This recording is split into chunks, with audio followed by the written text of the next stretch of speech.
My friends, welcome back to Frogboy X1 Gaming. I'm Andrew, and today I want to talk to you guys about the FX30 from Sony that I picked up today so that I could start doing some different types of content, mainly being able to record video footage of my screen so that I could show you guys the difference between the NVIDIA GPU, the AMD GPU, as well as just make other types of content, recording myself building things, stuff like that. This camera is actually a pretty good investment for the channel overall. Probably one of the better investments that I think I've made so far. I'm really enjoying this camera. This gives me the ability to do 4K 60. This thing is awesome. This thing is absolutely incredible. Now, the FX30 is part of Sony's Cinema line, which is their Pro series. Man, this camera alone, just for the body, without a lens or anything else, was like 1,700 bucks today. It's actually on sale for a couple $100 off over at Best Buy right now. So I thought, man, I need to get that camera. This is like one of the best deals I've seen on it yet. I wasn't planning on getting it as soon as I did, but I'm kind of glad I did.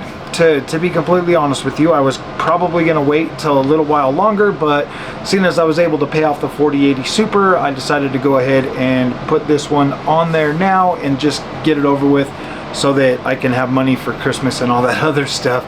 I don't know, guys, what do you think? Tell me about the overall image quality, you know, on the videos that I start putting out. I'd like to know your thoughts, if you guys think this was a good buy for the channel, or if it was just another thing that I wasted my money on. No, I don't look at it that way. So I literally paid the amount of money for this camera that a 4090 costs, and when the 4090 is obsolete in what, just a few more months, this camera, I'll still be using this thing for a long time to come, probably well into, gosh, I think this is going to be a camera for a long time. To tell you guys the truth, I'll probably end up getting some more lenses for it, depending on you know, depending on the situation, if I actually need them or not, depending on, you know, what type of video content I start making in the future. I'm starting to take this whole camera thing a lot more seriously, especially, you know, with in terms of just overall video quality. I think the image quality on this camera literally speaks for itself. I've made a couple videos today, but, you know, as my overall first impressions of this camera and the ease of use and getting into it, getting it set up, the overall quality that I'm able to produce, and that there is just like the quality that I've put out so far, that is just baseline quality at 4K 60. There are actually significantly higher settings and abilities to record at much higher bitrate on this camera, but you know, some of that stuff I need to figure out. This is definitely a major learning curve. This camera is a lot more advanced than the Sony EV10 that I have. That is an incredible camera for that, you know, like those talking head videos, stuff like that. This here is more for that higher quality cinema type experience that I'm looking into, you know, starting to try to do.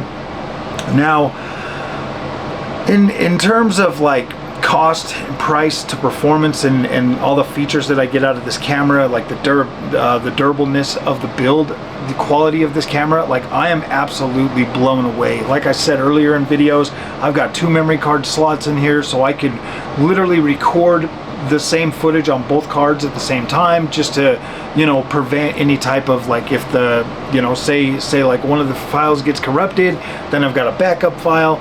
It gives me the ability to create proxy files so that I can edit them faster.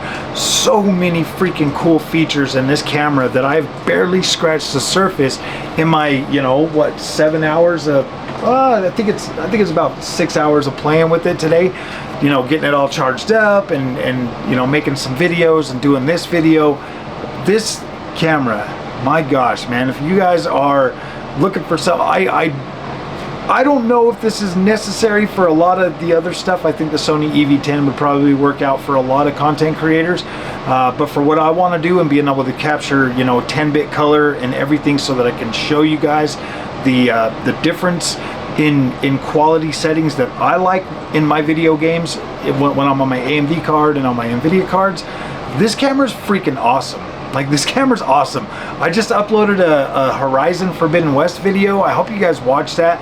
That there definitely showcases the exaggerated color that I like when I'm playing games that I just can't seem to reproduce that good on the NVIDIA GPUs, and it's really easy for me to find that on AMD so that I can put that together and be able to fully enjoy the experience that I'm trying to play. And a lot of it has to do with the 1440p monitor as well.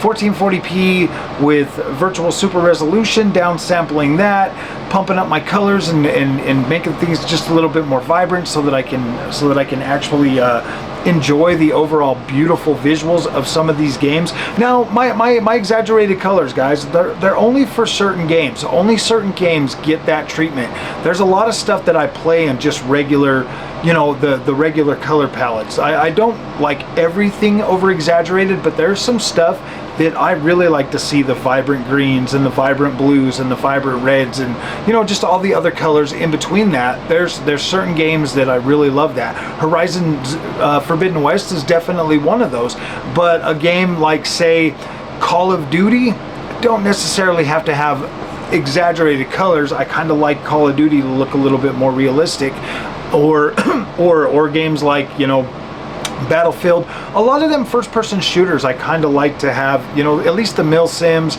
stuff like that. I like to keep the color palette a lot more, you know, realistic and stuff like that.